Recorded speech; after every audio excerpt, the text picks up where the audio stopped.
Brazil doesn't lose quietly.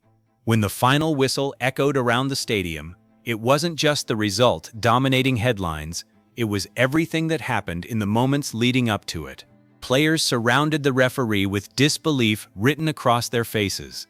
Thousands of supporters stood frozen in silence, and television commentators struggled to explain what millions of viewers believed they had just witnessed. Within minutes, slow-motion clips flooded social media, each replay reigniting the same argument. Was VAR protecting the integrity of the game, or had it become the biggest source of controversy in modern football? For many supporters, this wasn't simply about one decision. It was about trust. Because if football now has the most advanced officiating technology in its history, why do its biggest matches still leave half the world convinced justice wasn't served? Before emotions took over, though, this match deserved to be remembered for what it was, a genuine World Cup classic. Brazil arrived carrying the weight of expectation that follows every generation, wearing the famous yellow shirt. 5 stars above the badge don't simply represent history, they represent pressure. Every tournament begins with the belief that Brazil should be fighting for another title, and this night felt no different. Hours before kickoff, the stadium had already transformed into a sea of yellow and green. Chants echoed through the stands, flags waved from every corner, and millions more watched from homes, bars, and public squares across the globe, expecting another unforgettable performance. From the opening whistle, Brazil looked determined to justify that belief. They controlled possession, moved the ball with confidence, and repeatedly forced their opponents deeper into their own half. Every attack increased the noise inside the stadium, while every interception from the opposition was celebrated almost like a goal. Yet, despite dominating long stretches of the game, Brazil couldn't find the breakthrough. The final pass was just too heavy. The finish drifted inches wide, or the goalkeeper produced another crucial save. As the clock continued to tick, tension slowly replaced excitement. Everyone inside the stadium understood the cruel reality of knockout football. You can dominate for 70 minutes, but one moment is often enough to decide everything. That moment arrived midway through the second half, but not in the way anyone expected. The referee suddenly stopped play and placed a finger against his earpiece. Instantly, players from both teams surrounded him. The crowd fell silent. Television commentators paused mid-sentence as producers searched for replay angles that might explain what VAR was reviewing. Nobody inside the stadium knew exactly what had been spotted. The giant screens replayed the incident again and again, yet every angle seemed to create more questions than answers. Seconds became a minute. A minute became even longer. Brazilian supporters stared toward the referee, waiting for a signal that would either restart the match or completely change it. Finally, the decision arrived.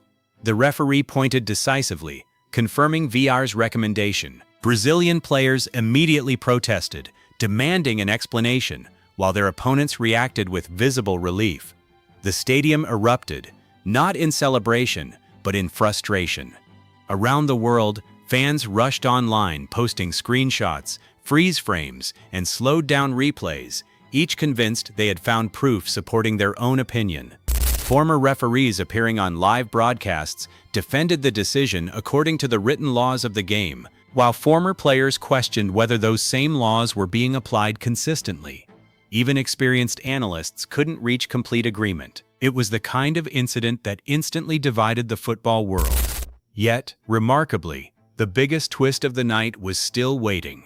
Instead of allowing the setback to destroy their momentum, Brazil responded exactly as elite teams often do. They pushed even higher, increased the tempo, and forced wave after wave of attacks toward the opposition penalty area. Every pass carried greater urgency. Every challenge felt more intense. Then, finally, the breakthrough arrived.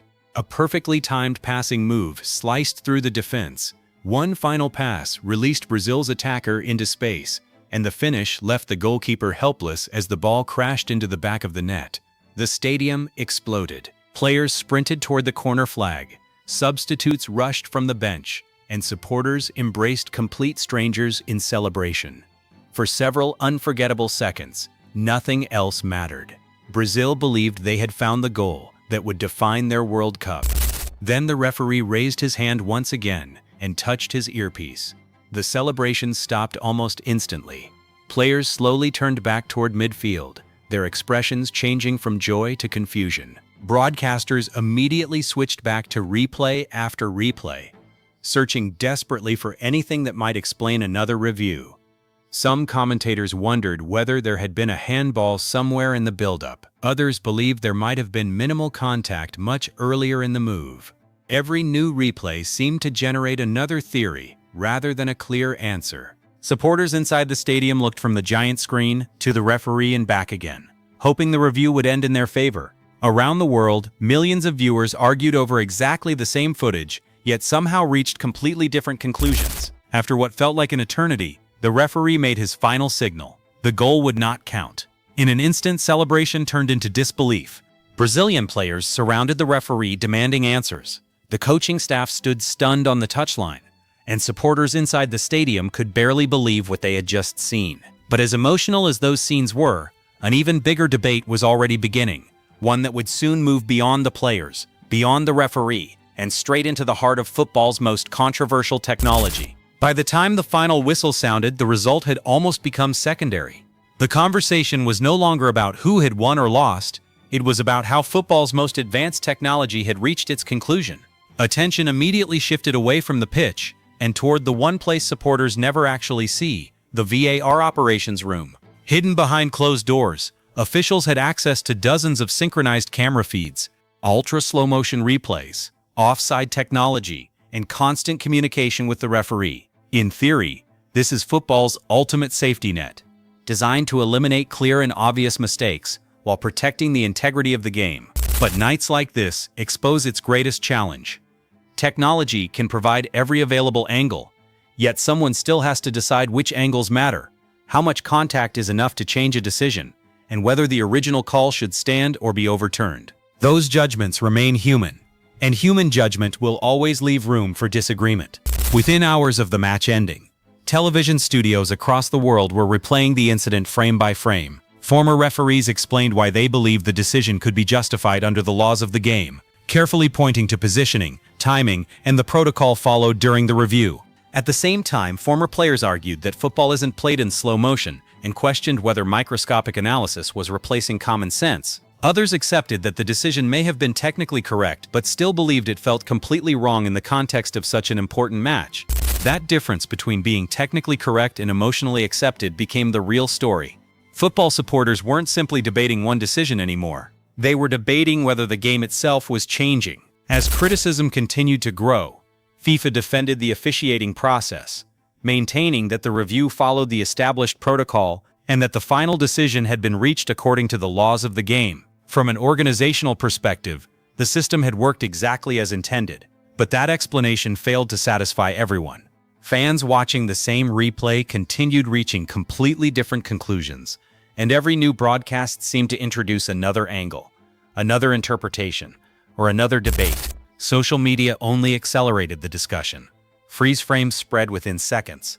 Edited clips appeared across multiple platforms, and countless supporters confidently declared that the evidence supported their side. The problem was that everyone was looking at the same incident but seeing something different. That's the strange reality of modern football.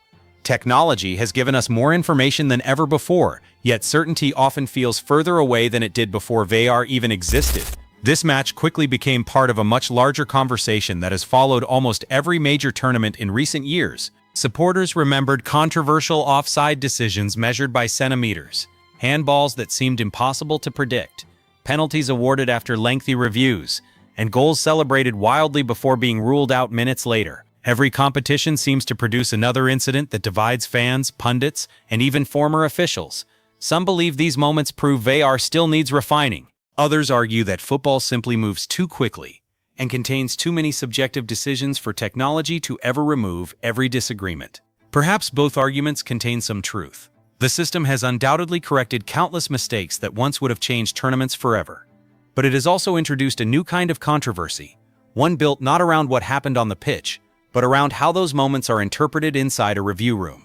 As the days passed, managers, Former internationals and refereeing experts kept debating improvements. Some wanted greater transparency by letting fans hear conversations between referees and VAR officials after matches. Others suggested clearer stadium announcements during reviews, so supporters know exactly what's being checked. Many agreed that fans don't expect perfection, they want consistency.